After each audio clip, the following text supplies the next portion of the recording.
this is Glenn.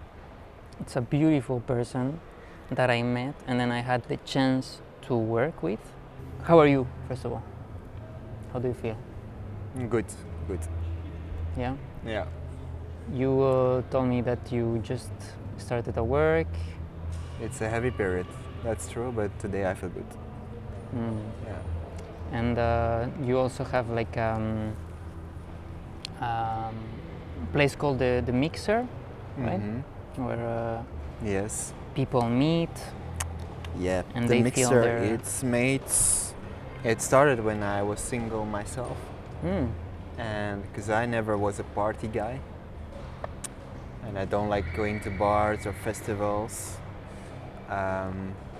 So, together with a friend of mine who was also single, we were just like, why don't we organize events that we would enjoy going to ourselves as an experiment and see what happens. Crazy. And so we did. So And, instead of yeah. searching for places, you create your own.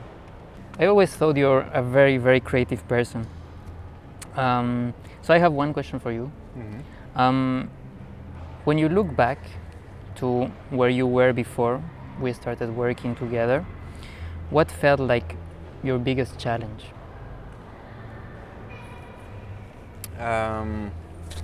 I think the biggest challenge back then was that I was just like obsessed about one specific girl, and I couldn't. But she had rejected me, and I could like not forget about her. I was kind of addicted to her attention, because we were still like texting a lot. But she had rejected me very clearly. But I was like 1000% convinced she was the perfect woman for me.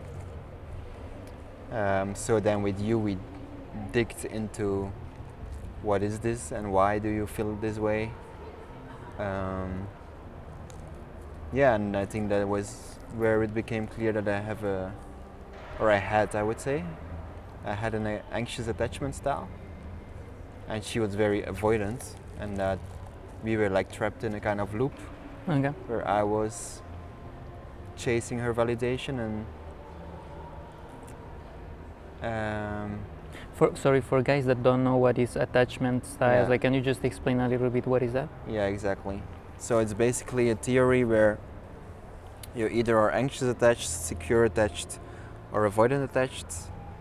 And secure attached means that you, like in the context of an intimate relationship, is that you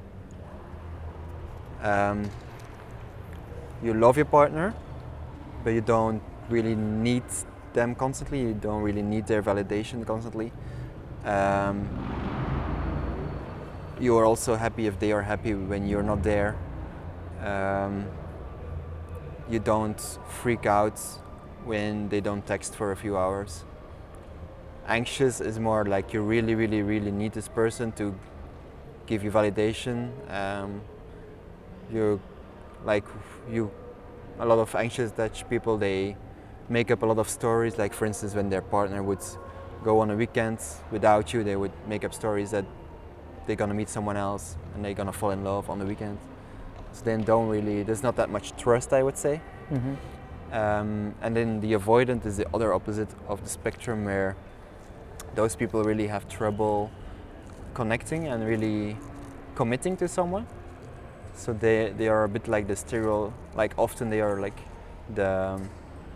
the people that go from one fling to another, but without ever committing, because commitment feels like scary in some way. Yeah. And I think you have things to add to that probably. Well, no, you described like super good. I'm not a psychologist again, so I'm not like qualified to talk about attachment styles. But I think the theory that you gave is better explained than what I can explain it. Mm-hmm. So you say that you would be kind of like an anxious attached to the girl that you were kind of attracted at that moment, and she was avoidant. Yeah. All right. Yeah. Really. So what do you feel shifted in you, not just in technique, but in how you relate to intimacy? Um, well, yeah, now it completely changed because I'm now in a relationship, and I think the big shift is that before that I was like really afraid I would never meet someone that I would be able to be in a relationship with. So whenever I liked a girl, the anxious attachment we talked about would like pop up after a few weeks, and then I would like, I think the girl would feel that I wanted her too much, or I needed her too much, and then because I fell in love mostly with, because it's also typical, it's like a typical that an anxious attached person feels attracted to avoidant. So also most of the girls I fell in love with, they were avoidant. So then whenever I would become too enthusiastic and like wanting more intimacy, then often they would withdraw. And now I'm in a very healthy relationship. So How long has it been? we met in December, so that's 7 months now. Wow. And we've been together officially like 3 months. For what I heard and the things that you tell me about her, it feels like you are very tight together. I mean, Yeah, she lived in Spain, man. I mean, I know like it's a distant relationship, It's a long distance, yeah. but for what you tell me, you care a lot Yeah. about her, Yeah. and for what you tell me as well, she cares a lot about you, Yeah. and that's beautiful. I think also one thing that shifted with you is that before I was very much looks oriented, and I wanted my future girlfriend, let's say, or the girls that I dated, I wanted them to be super hot, and was like my main criteria.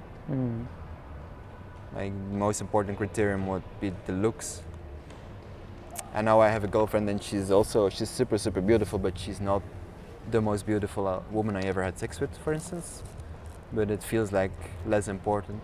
I understand now that let's say the spiritual connection, or the way you think about life, to the way you can talk about your feelings, the way you resolve conflict, that's all more, yeah, those aspects are more important than just how hot she is, you know. Yeah, yeah. And the thing is, like, hotness goes away. Yeah, but I would add to that well, obviously working with you, I already had approached a lot of girls before I started working with you, but it has been an important part of the coaching, was approaching girls. And what I like about that is that there you often find like girls that are like really beautiful naturally, that don't wear a lot of makeup, but they just have great body, great features, facial features.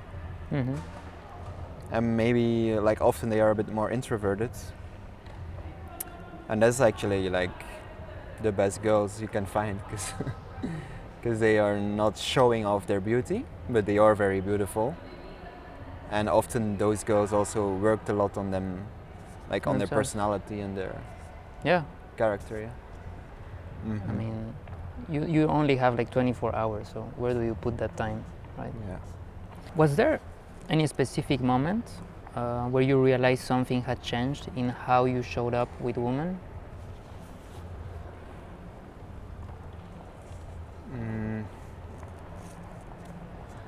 Yeah, I think so.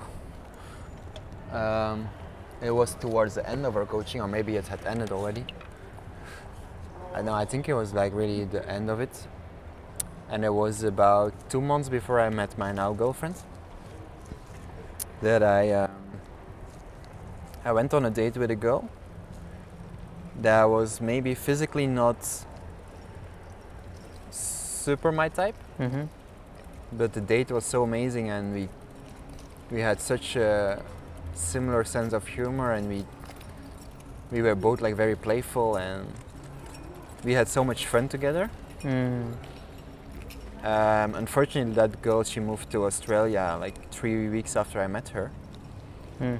But that was like when I realized, like, hey, I'm falling in love with this person, like with all her facets and not just with the way she looks. Mm-hmm. And that was like, because she was also a secure attached person. And I think towards the end of my coaching, I was already shifting a lot from anxious to secure. Mm-hmm. I think for me it was like probably the first time I felt how it's like if you bring two people that really want to Be with you. yeah, be with you, and also like do efforts to communicate in a conscious way. Mm. Yeah.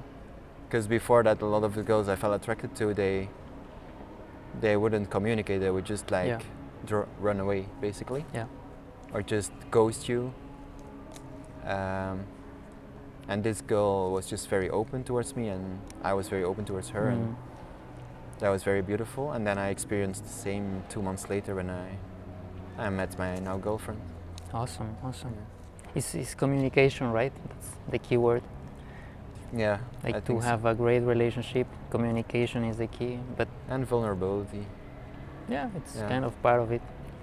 Yeah. Yeah, I also think that I had this idea I had to be perfect.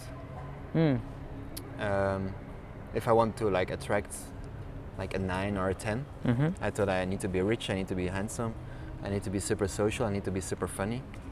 So I was like constantly putting pressure on myself to improve in all of these areas. But then now I just see actually that the beauty of a relationship is that you can make each other stronger. Yeah. And you can be imperfect, and it's totally fine. Yeah. And the moments where you don't feel strong, or you had a bad day, that there's someone there for you. And when your partner, that I would hate it now if my partner was perfect.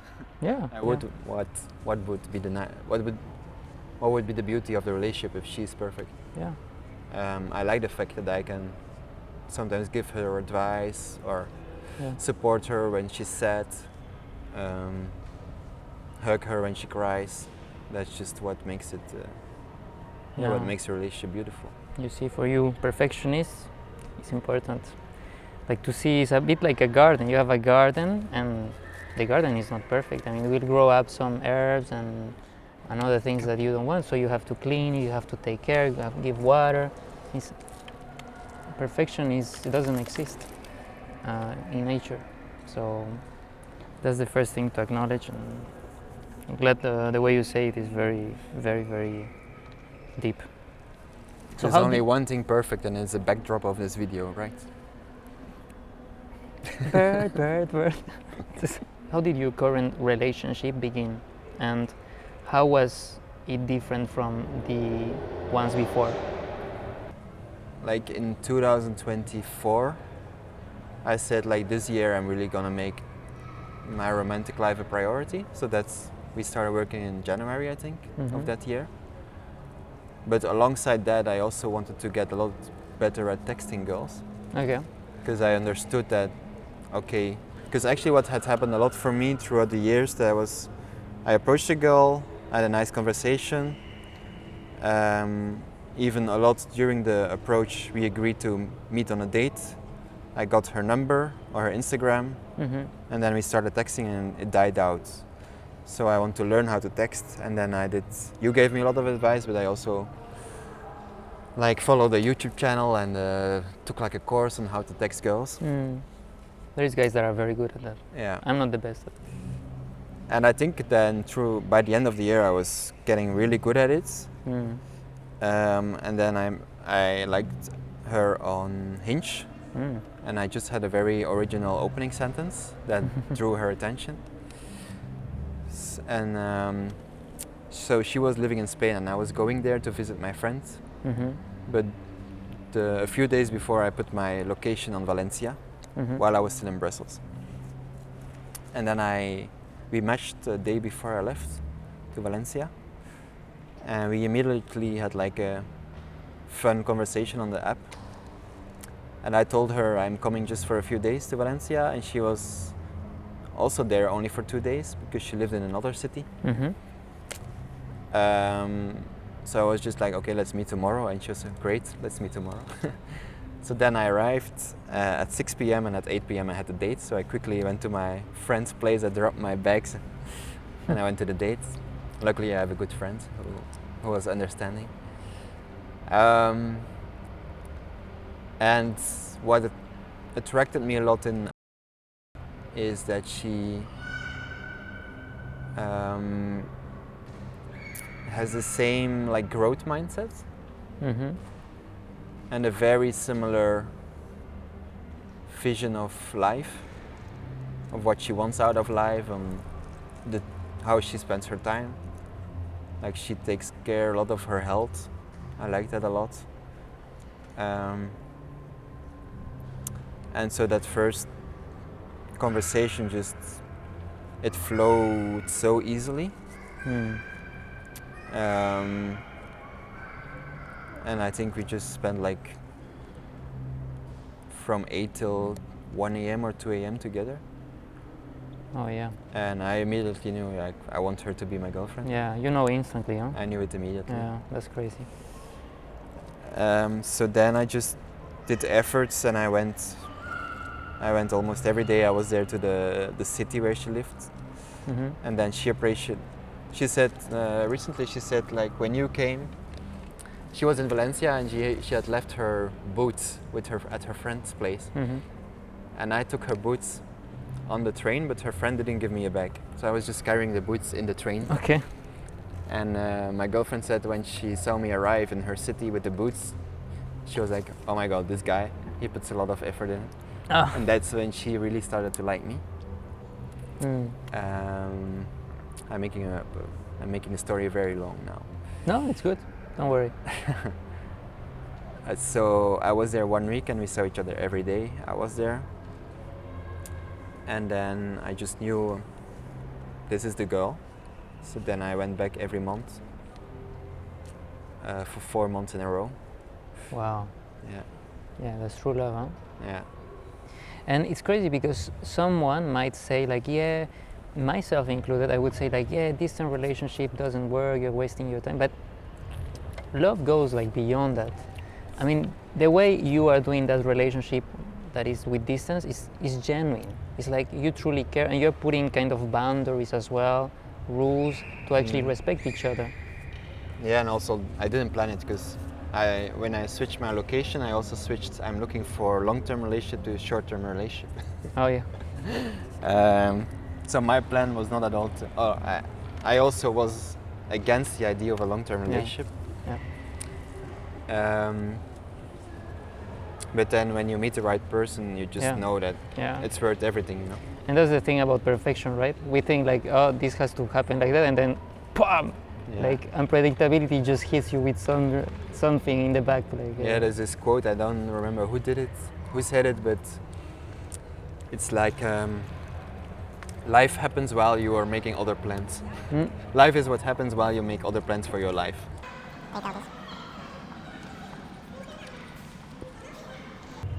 Okay. What's one misunderstanding you had about dating that now feels clearly false?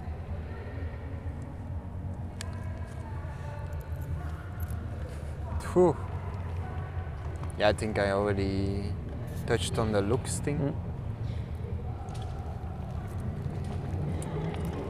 When you see your people, because you have a lot of single people that come to the mixer, right?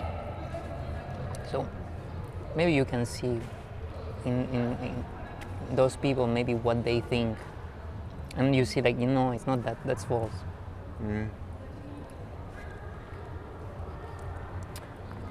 Yeah, I see a lot of perfectionism actually, but then on the other hand, I think I believe but I think you're gonna disagree, or partially disagree. But I think it's important, super important, the way you dress and smell. Oh yeah, no, I Okay. agree. I agree. You huh? agree? I agree. It's just like myself. I let myself go sometimes, Yeah. But Yeah. I agree. It's very important to dress. It makes you feel different, makes you look new, and smell good. It's just smelling good. I mean, Yeah. hygiene is important. It's the most important thing, I think.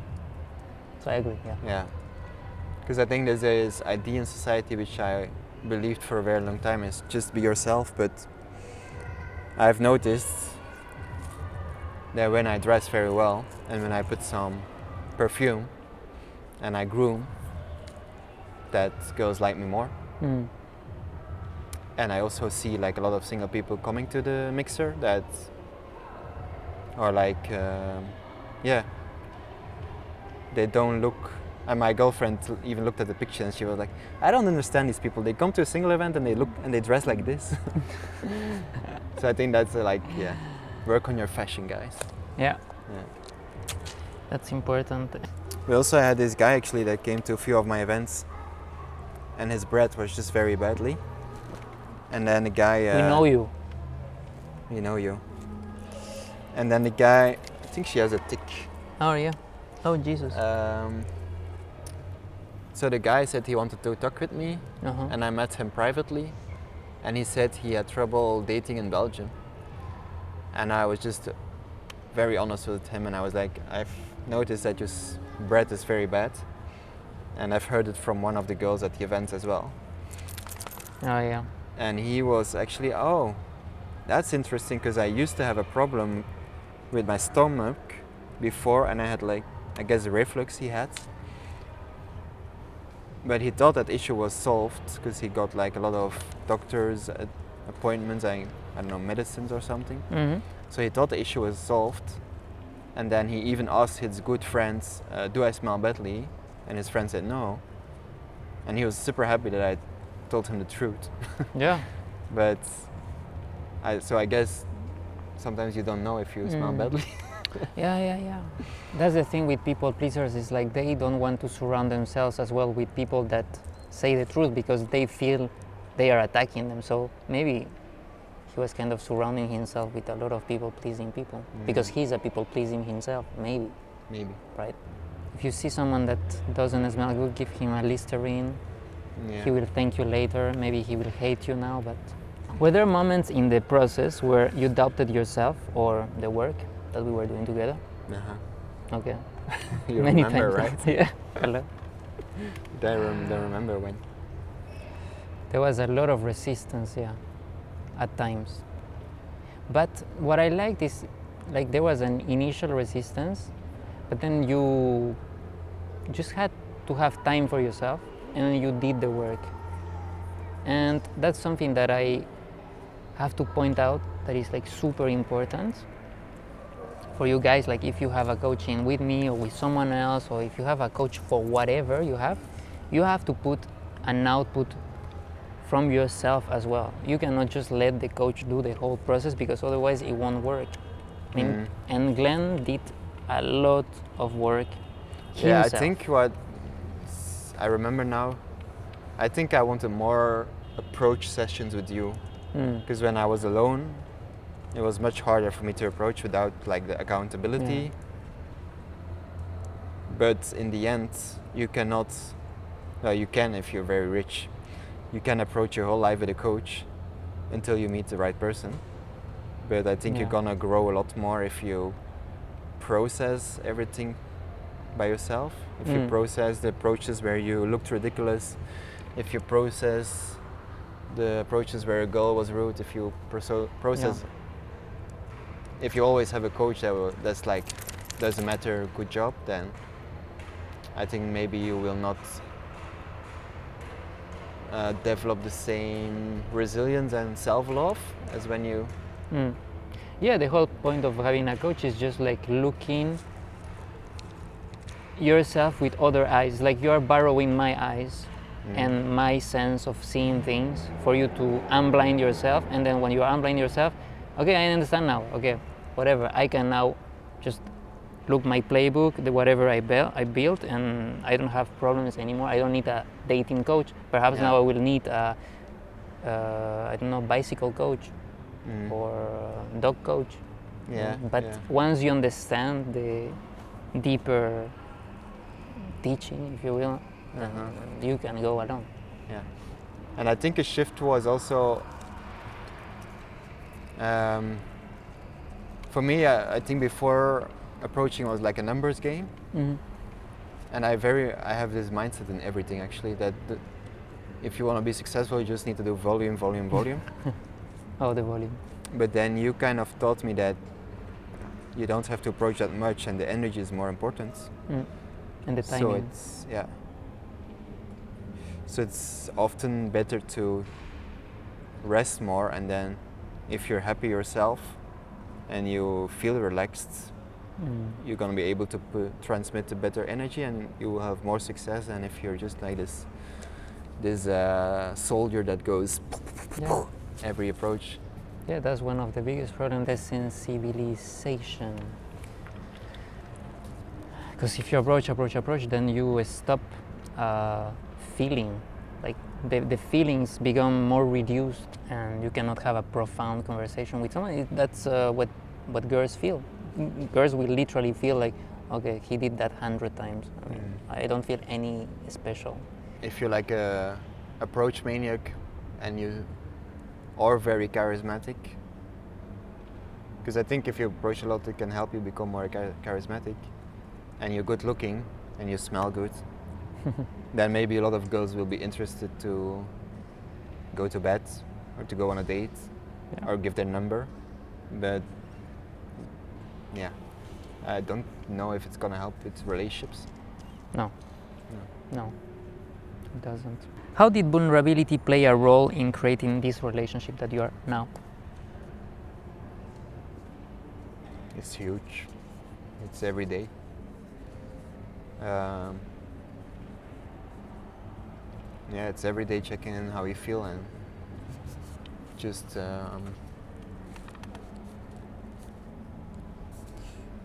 yeah, we don't have any mask. We show up super pure. Yeah. And do you feel like sometimes when there is something that is not said, the other person kind of picks on it? Like there is something you're not saying, and then calls you out, or you call her out? Like I never have to call her out. Oh yeah, like there is something you're not telling me, like what it is, no?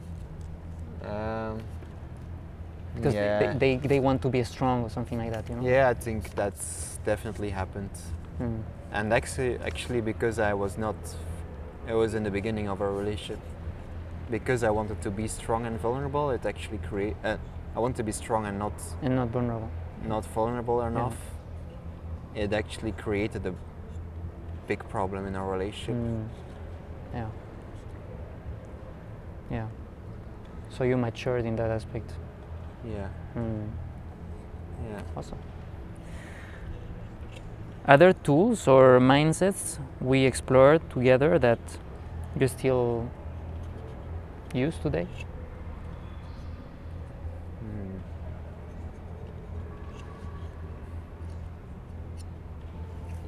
I feel like my life has changed a lot now that I'm in a relationship.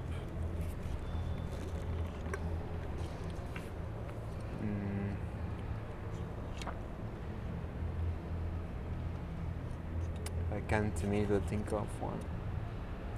Perhaps it's the fact that you don't need tools. Yeah. I don't need tools. That's true. I think that was the primordial tool that I was trying to kind of give you, is that you don't need tools to navigate. So that's good. You replied to the question very good. And that would be like that's crazy for some people to hear that. I think like you don't need tools, you don't need mindset hacks, you don't need even like rituals or things. Sometimes for maybe meditation, right? I think that was a part that kind of regulated yourself in dark times. Definitely, but tools can also help you. Like a tool I got really good at, I was opening girls on Hinge with a very funny opener. That was just like a skill I learned. And that brought me from having maybe one match every 3 weeks to 3 matches a day on the apps.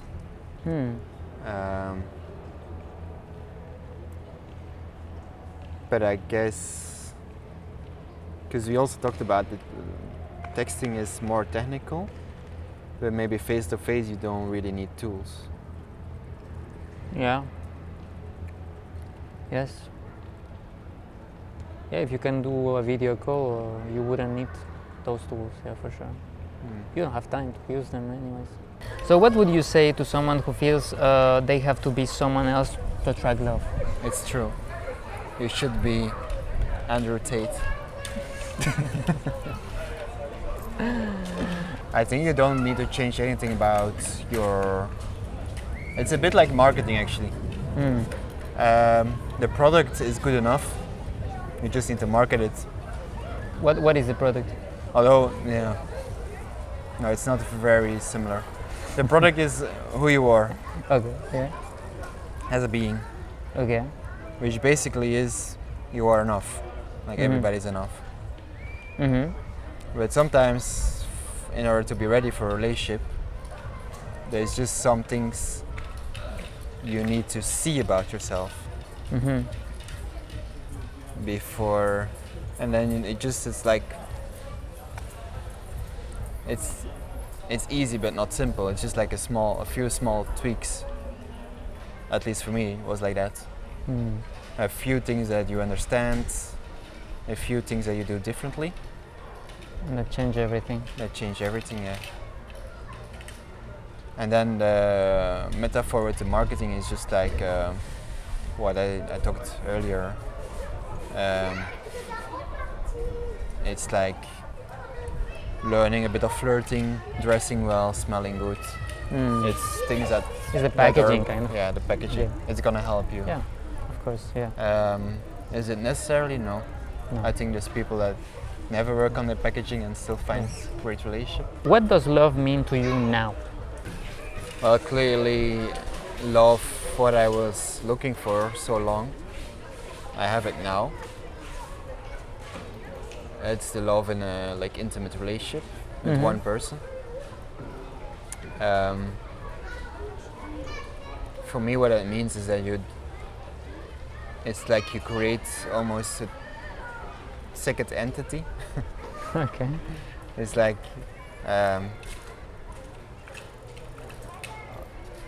every decision in your life is now linked to that person,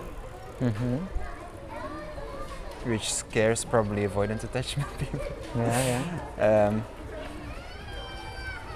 So it's like, I think finding love made me less selfish in a way. Yeah. Yeah.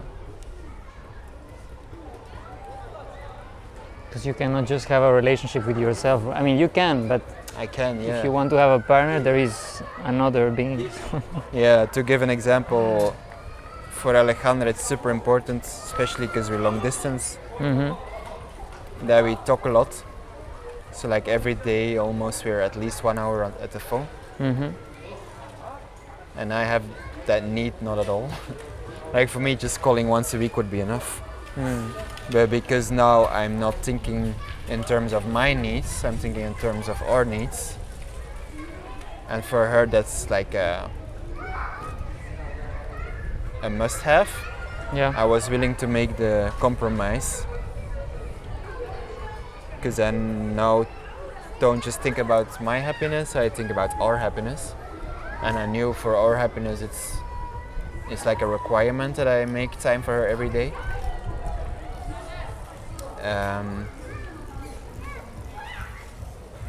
Yeah, so that's the biggest shift. But it's a requirement that is beautiful. I mean, it's not, it seems to be like a work, but it's a nice work to have. Mostly, yeah. Because I'm actually happy also I made the shift, but sometimes it's not easy. Sometimes there's a day where but she's also open to it. Like if I would really say like today I don't have any energy, I just wanna lay in the couch and watch a movie, then maybe she would complain like a little bit, but in the end she would agree. But most days I look forward to calling her and speaking to her. Yeah. And then when you talk about what is love towards myself,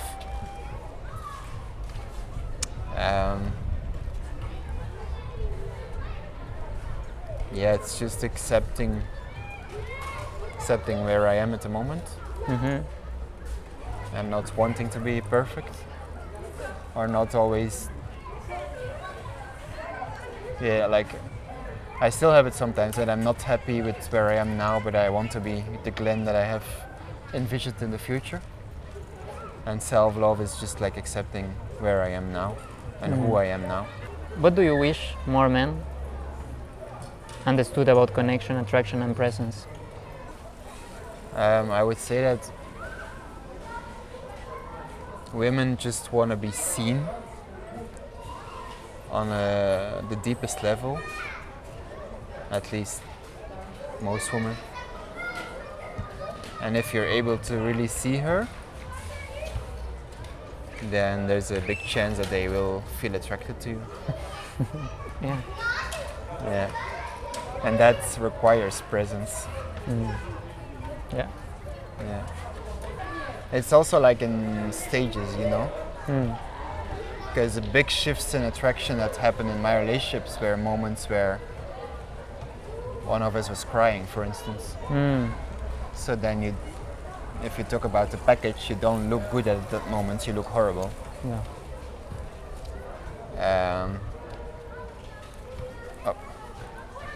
So also vulnerability, I guess, can allow for more attraction. Yeah. Yeah. It's part of attraction, yeah. Yeah. Perfect. Thank you. Thank you, Glenn. And also, one big moment where I felt a lot more attracted to Alejandra was when it was only the second time we saw each other, and I had a medical issue that was very, very painful. Oh, yeah. And I couldn't move actually. I was just in my Airbnb. And so we had seen each other only 1 week before. And she just was like, okay, I'm gonna go to the pharmacy for you. And she just went to the pharmacy. She even managed to get some medicines that normally you need a prescription, but she just got them. All right. And she brought them to my place, and I was like, I looked horrible. Yeah. I'm not perfect. She still loves me? What? Yeah, exactly. How is this possible? Yeah. Yes. Great, man. Thank you Thank you. for being part of the coaching, for being my friend, and